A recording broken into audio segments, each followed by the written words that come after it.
The foreign aid budget was the single biggest savings measure in the last budget.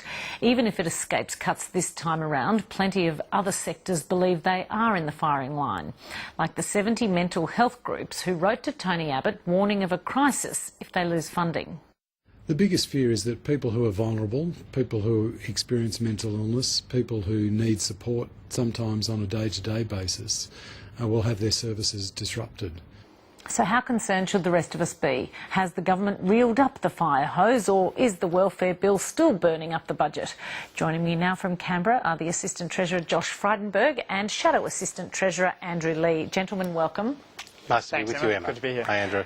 Josh Frydenberg, when did the budget crisis end? Look, we were left a fiscal nightmare by our opponents, and we've spent the last 18 months trying to repair it, and there's still a long way to go. The key point here is that we were bequeathed a spending growth at 3.7% by Labor. We've reduced that to 1%. We are starting to see green shoots across the economy, Emma. Housing starts are up significantly. Job advertisements are the highest that they've been in 28 months. We're also seeing a good result following the lower Australian dollar. It's a boost for our export industries, interest rate cuts, as well as lower fuel prices, putting more money in the hands of families. So there are some very good signs across the economy, but we are still very much focused on fiscal consolidation. Andrew Leigh, the PM is promising a dull and routine budget. Is that the kind of budget the country needs right now? Well, Emma, what I'm concerned about is that we have a Prime Minister who not only seems to have brought down a first budget which has done immense damage to confidence, but then has in the process blown out our deficit by, as you said in your introduction, $80 billion. Australia certainly needs to be moving back on a path to surplus, but we don't need to do that by halving the real value of the pension by mid-century. Australia is a great egalitarian nation. One of the things I worry about with this government is we've got consumer confidence down 10%, business confidence now at zero, unemployment rising, and yet it seems to be unwilling, for example, to look at the $2 billion multinational tax package which the opposition has prepared based on OECD work, costed to the Parliamentary Budget Office. Let's not veer off the question. Josh Frydenberg, Joe Hockey today promised to deliver a budget that will be responsible and fair. And just picking up on something Dr. Leigh just said, will pensioners think the budget's fair and responsible? Absolutely. Look, pensions are going up twice a year under this government.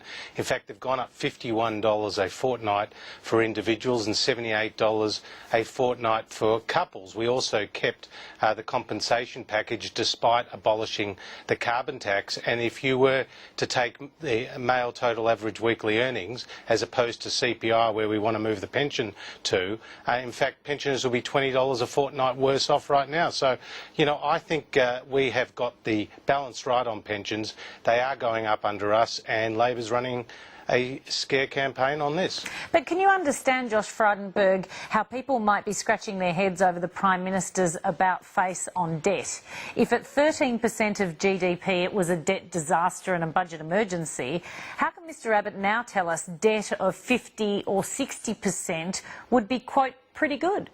No, the Prime Minister actually said 50 to 60% is too high. What he was pointing to was the corrected trajectory of debt and deficit under us. You see, Emma, Labor had, as a result of their legislated measures, sent Australia on a path to Greek-like debt levels, and 122% of GDP in 40 years' time. If you don't mind, I'll just correct you on that, because what the Prime Minister actually said was that debt of 50 or 60% of GDP would be pretty good in the world context, where the average in the rest of the world is about 100%. What I'm asking you is 50 or 60% a place we want to be? Well, to correct you, actually, Emma, I was standing next to the Prime Minister in that same press conference, and he also said it was too high. What he was saying is we'll actually reach 50 to 60% as a result of our legislated measures that we have got through the Parliament just the last 18 months. Now, we've got a whole lot of measures that are now stuck in the Senate, around $30 billion worth of savings that Labor's refusing to pass, including $5 billion worth of savings that they took to the last election that they're now refusing to pass. I mean, Labor is getting off very lightly here. In 18 months, they've produced one policy proposal. The Shadow Finance Minister calls it a small measure in his own words. They haven't released the costings. It's worth $500 million a year, and they gave us a trajectory of $667 billion of debt. So it's just a drop in the ocean. Andrew Leigh? Emma, if Josh would like me to sit down with Treasury officials and work through the detail of how they can implement our multinational tax package, I'll be very pleased to do so, because I do think that your viewers want their parliamentarians to be acting in the national interest, not to be sitting here playing petty blame games, but to do, as Joe Hockey said in 2013, owning it from day one. The Abbott government set themselves the #1 economic test of addressing what they called a debt and deficit disaster. Now they're saying that 50% debt to income ratio is reasonable, and that's got David Murray saying it leaves our AAA rating vulnerable. But it sets to one side some of those other big questions that any national government ought to be asking. The intergenerational report squibs the questions of climate change, of inequality, of innovation, of engagement with Asia. There's huge economic questions that we need to be tackling. And I worry that the intergenerational report poses big questions, but now we're told that the budget won't answer any of those. We're getting bottom of the league table for tackling climate change. We really lack ideas of innovation, which was why I spoke at the press club today on the sharing economy, trying to kick-start that conversation. Because there's huge challenges and huge opportunities for a country that I know Josh and I are both immensely proud to represent. Josh Frydenberg, just something Andrew Leigh mentioned there. David Murray, who was the head of the Financial Systems Inquiry, did indeed today say the outlook for the deficit was so unclear and poorly communicated by the government that it threatens Australia's AAA credit rating. What's your response? Well, we're absolutely committed to keeping our AAA credit rating. That's why we have halved the deficit and debt trajectory. David Murray speaks a lot of sense. He's given us a financial systems inquiry, which we'll be formally responding to. But, Emma, we can't do it all in one budget, as we tried to last year, and we ran into a lot of trouble in the Senate. This is going to be an incremental process. But to Andrew Leigh's point, if he wants to talk about the future of Asia, we have set up generations of Australians now with our 3 free trade agreements with 3 of the fastest growing countries in the region, China, Korea and Japan, and hopefully we'll secure one with India. That was unfinished business that the Labor Party couldn't conclude. The key measures out of the intergenerational report were twofold. They were workforce participation and productivity are the key to Australia's standard of living in the future. That's why we're putting out a childcare and families package, because we're going to get more women into the workforce. We've got programs like Restart, which are providing $10,000 incentives to companies to employ people who are over the age of 50. We're going to get more seniors into the workforce, and our deregulation agenda and what we're doing around workplace relations are the key to productivity dividends. So the message of the IGR was very clear. Australians are living longer, their incomes are rising, but there is no room for complacency, and we have halved the debt and deficit trajectory that Labor left us. How can you have halved the debt and deficit trajectory when we so clearly showed that the deficit position from the pre-election position to now is $86 billion worse off? How can you say that you've halved it? Because these are 40-year projections, and 40 years. That's what the IGR is. It's a document produced every 5 years. It's produced with the assistance of the best economists in Treasury. It's produced by both Labor and Liberal governments. It's very important. But we are facing a lot of pressure on the revenue side. You're right about that.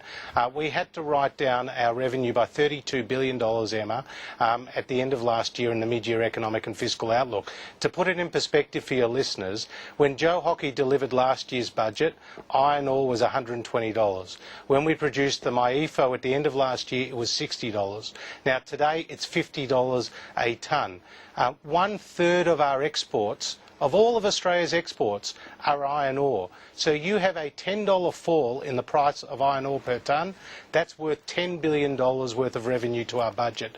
There's no escaping the real pressures we're facing on the revenue side. Let's talk about the revenue, Andrew Leigh. Don't you both have to come clean with voters and tell them that they can't have things like the Gonski education reforms, the National Disability Insurance Scheme, great health care, child care, roads, homemade submarines, without paying more tax? Emma, it's absolutely vital to continue to look at responsible savings measures. Some of those that the last Labor government put in place over the opposition of the coalition, I'm sad to say, were means testing the private health insurance rebate, phasing out the baby bonus, phasing out the dependent spouse tax offset. Those are responsible long-term savings measures which ensured that after the global financial crisis we could stick to that real 2% spending cap. They weren't enough though, were they? Well, you've always got to be looking at reasonable ways of reining in savings, but what you can't do, Emma, is to undermine the productive future of the nation. I really worry when I look at the intergenerational report, which, by the way, contains no line about what would have happened under Labor, because it suggests that by mid-century the value of the pension will be halved, the value of education spending will be halved. That paints a pretty bleak future for a nation where, with the advance of technology and globalisation, we need to be doing more to make sure the education system keeps up, and where I think we will be affluent enough to provide a decent safety net to retired Australians. So do you concede taxes will need to rise? We've certainly talked about tax options needing to be on the table. I spoke to you about multinational taxation. Yes, it doesn't close the budget gap, but why is the government always averse at looking at measures that might affect the top end of town, and always so keen to dive into measures that hurt the most vulnerable? Well, that's just absolutely It's a government which has decided to focus on spending first and then kick off their tax white paper until effectively it will be something which will come into play for not their first, not their second, but their third budget. And that means, by very definition, the coalition is saying budget repair must come from the most vulnerable rather than the most affluent. With inequality to 75-year high, I think that's a mistake. Josh Frydenberg. Well, clearly Andrew Leigh has a very short memory, because one of the measures in last year's budget was increasing the tax on those earning more than $180,000. That was a temporary budget repair levy.